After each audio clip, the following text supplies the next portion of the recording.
Hey guys, Ivan here, and in this video we got something absolutely nuts. We got a new physique update from Nick Walker in which he looks like his absolute craziest, most freaky version ever at 12 weeks out of the Pittsburgh Pro. Man, does he look massive right here. This is out of this world. This has to be the biggest bodybuilder that we have today, pound for pound at least. Conditioning wise, for 12 weeks out, this is good conditioning. He's not exactly shredded, like ready early, but he has enough time, and this is usually his approach. His conditioning is slowly getting better and better, and even at 1 week out, usually he doesn't look that impressive, but in that peak week he changes so much, and in the end he looks insane. But size wise, right here, man, it looks like he added some new size, and from what I heard in his last update, he was 299. How heavy can he be here? I don't think he lost a lot of size. He could be like 295, not less than that. Man, this is insane. How heavy will he be actually on stage? Like 275? Something like that? 270? I mean, guys, at his height of 5'6", that weight would be absolutely insane. Now, as far as his weaknesses, we all know what they are, of course, the quads and the midsection. Not so much the quads, but like the outer sweep portion. And unlike in his couple of previous leg physique updates, in this one he's actually wearing these short trunks, or actually short underwear, and you can see that upper part of his quad, which is kinda empty. And I spoke about this before. Nick has that structural flaw. Basically, his outer sweep starts very low on his leg. It doesn't start all the way from the hip. It actually starts kind of low. A perfect example of high inserted outer sweep would be, for example, Sean Roden. But I'm not saying that your quad sweeps have to be this high inserted. This is crazy. Like, Sean Roden is an outlier for sure. This was insane. All I'm saying is that Nick's lateralis is really low inserted, very, very low. Plus, his legs are shorter than his upper body, plus his upper leg is shorter than his lower leg. So that's a huge disbalance structurally, and there is nothing he can do about that. He can't fix that. What he can do, though, what he did to trick me, and maybe a lot of you guys, was pulling his shirt only high enough to actually stop before that flat part of his quad begins. And this way his sweep looks much more impressive, right? But he can't hide that. He can't do this on stage, unfortunately. Maybe in one pose, like most muscular, hands on hips, but that's about it. But I do think his legs have improved. They're definitely bigger, they're really thick, the adductors are great. As far as the outer sweep, I think it's also improved, but not that drastically, not the way it seemed. And I think once he's actually in shape, it's gonna be even more noticeable that the sweeps are not gonna be great. But I think they're going to be probably good enough. I think the balance is going to be improved. I think his upper body is going to be even bigger, but I think legs came up as well, the thickness of them, and I would say outer sweeps kind of a little bit too as well. So it's going to be a dangerous package for sure, and most likely the one that is going to win both Pittsburgh and potentially New York Pro, if they would actually give both victories to one guy.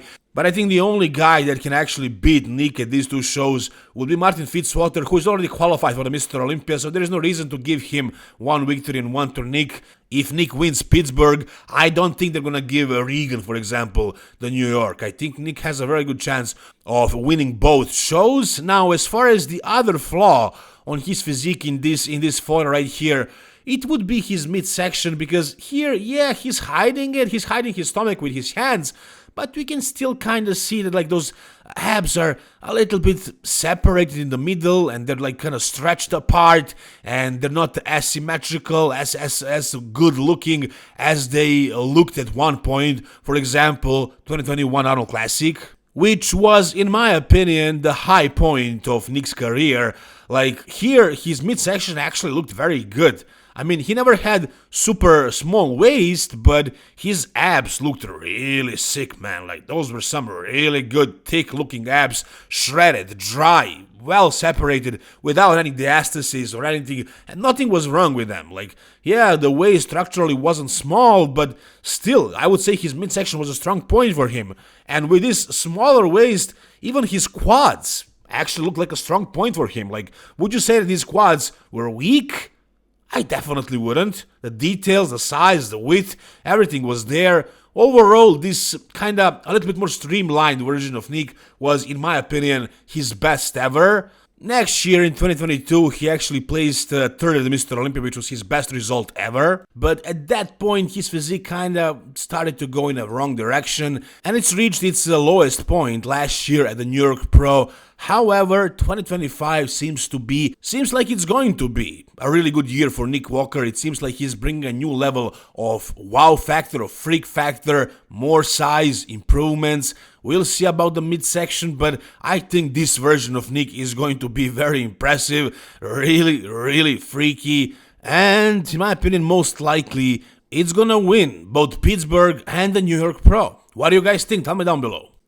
Alright, the next thing we got is a new physique update from our reigning Mr. Olympia, Samson Dauda, who is at 2 weeks, only 2 weeks out of the Arnold Classic, even less than that. And as you can see right here, if you talk about conditioning, it's kind of difficult to figure out whether Samson is in shape or not, because last year, at 2 weeks out of Mr. Olympia, he looked like, his usual self. He didn't look like he was gonna be super conditioned for the Mr. Olympia. Even 1 day out of the Mr. Olympia, when he took his clothes off at a press conference, he didn't look super shredded. Like, a lot of people thought that he was gonna be the same as he usually is, and then he dried out overnight and showed up super crispy. I mean, for his standards, he actually brought really good conditioning. And in this physique update right here, like, I don't see any crazy level of separation. Like, I don't see any lines in the chest or like deep cuts in the glutes or the quads or anywhere really. I don't see some crazy level of conditioning. But this is open bodybuilding. Guys here don't need to be super cut. They need to be lean enough. And again, with Samson, it's very difficult to predict what kind of conditioning he's going to bring based on his physique updates, since his protocol is that way that he dries out a lot in that 1 day before the show, as we saw at Mr. Olympia. So I think Samson is going to be conditioned enough. And the thing with Samson is, at this point, guys, he basically has no weak points. I'm not saying he is perfect, nobody's perfect, but like, is there a huge weak point that he has? Like, for example, Nick has smaller outer sweeps or a bad midsection. Derek loses the fullness in his quads when he diets down, and he doesn't have a lot of separation in the shoulders and the chest. Hadi can be sometimes not conditioned enough in the back, and like, he lost some size and fullness in his legs, especially from behind, and he has those oily delts and smaller forearms compared to his arms. Andrew Jack, as you know, from the side, he doesn't have the thickness, and like, he never has the conditioning in the hamstrings and the glutes. Martin Fitzwater is also very complete, but he doesn't have the size that Samson has. Samson has crazy amount of size, good chest, good arms, good delts, good quads, crazy hamstrings, good midsection, and overall good aesthetics, good shape.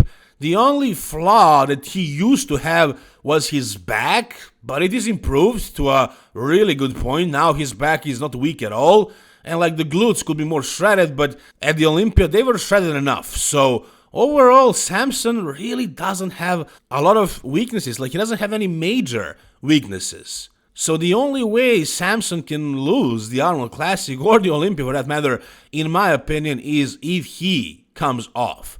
He can only lose to himself. The other guys, I don't think they can do much to beat Samson. Nobody has this amount of size with these aesthetics and with this completeness. So it's all about conditioning. If he comes in lean enough, which was Mr. Olympia level of conditioning, he wins, and that's all there is to it. It's as simple as that. So we'll see what kind of conditioning he's going to bring. In my opinion, he's going to be lean enough. I think he figured out his formula to get conditioned enough and to do a peak week protocol properly.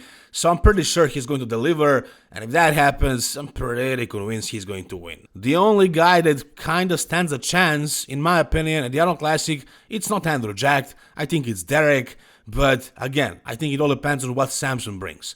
That's the way I see it, guys, at this point. If you see it otherwise, tell me down below. Alright, and lastly, we got another really freaking impressive physique update, and that's Good Vito. And what he says in description, in Russian, this means current. So this is him right now. He is competing at the Arnold Classic Brazil, and he is already in a really good condition. He is definitely way more conditioned than Nick Walker or Martin Fitzwater right now. I don't know why. Is he ahead? Maybe he just likes doing it this way, or his coach, Christian Vito, figured out that his body responds better when he gets lean early. There are different approaches to this. Like, there are some guys who do it differently. For example, Nick Walker, as you can see, he's always doing it this way. Like, he's always priming his physique and like waiting to peak at the very end. Usually, even 1 week out, he doesn't look super conditioned, and then he has a peak week and he transforms. And apparently, Good Vito has a little bit of a different approach. There is still a lot of time until Arnold Classic Brazil, so he doesn't have to be in this kind of condition right now. I mean, I can see his glutes and his lower back, but you can see from the front he is in really good condition. And there is about 6 to 7 weeks until Arnold Classic Brazil, and here he kind of looks like he's, I don't know, 3 weeks out. Again, I can't see his glutes and his backside, but from the front he looks very conditioned. Plus, he looks like he added some solid amount of muscle. And I remember his weight in the offseason. I can't really remember exactly right now, but I know it was higher than always, than usual in the offseason. So I'm sure he put on some muscle, and I think you can see it here as well. So he looks like I can definitely compare him to somebody like Nick Walker, size-wise. I think he's on that level of a freak factor. And he does have some really good aesthetics. He got that umbilical hernia removed as well, so that's not ruining his look anymore. His waist is small, he has really good lines, really good shape. He's kind of short, but that's about it. Everything else is spot on. The outer sweeps of the quads are huge, the waist is small again, the arms are big, the chest is there. The back is a little bit of an issue, but it's not a horrible back. It's not exactly the most shallow back out there. It's a decent back. It's not like Akeem Williams or Carlos Thomas Jr. type of a back. It's actually it's a decent back. And the size is there, conditioning looks very good. He's going to be shredded for the show, I'm sure, and he's winning the Arnold Classic Brazil. I hope he's going to enter a couple of other shows as well, but I am sure we are seeing this guy on the Mr. Olympia stage this year. I have no doubts about that, and I think he's actually going to do very well. I can definitely see him at least in the top 10, but I can see him higher. I can see him like 7th, something around there. I think he's that good. What do you guys think? Am I overestimating this guy? I don't think so. I think he's that good. I mean, he almost beat Martin, who placed 4th at a Mr. Olympia, so that tells you something. But even by simply looking at his physique, you gotta see that, man. Like, there isn't 10 guys in the world right now that can beat this. I don't think so. But whatever you guys think, tell me down below in the comment section. If you guys enjoyed this video, please give it a thumbs up. And if you want to see more content like this about bodybuilding, subscribe to my channel, guys. Thank you so much for watching. See you soon. All the best, and bye-bye.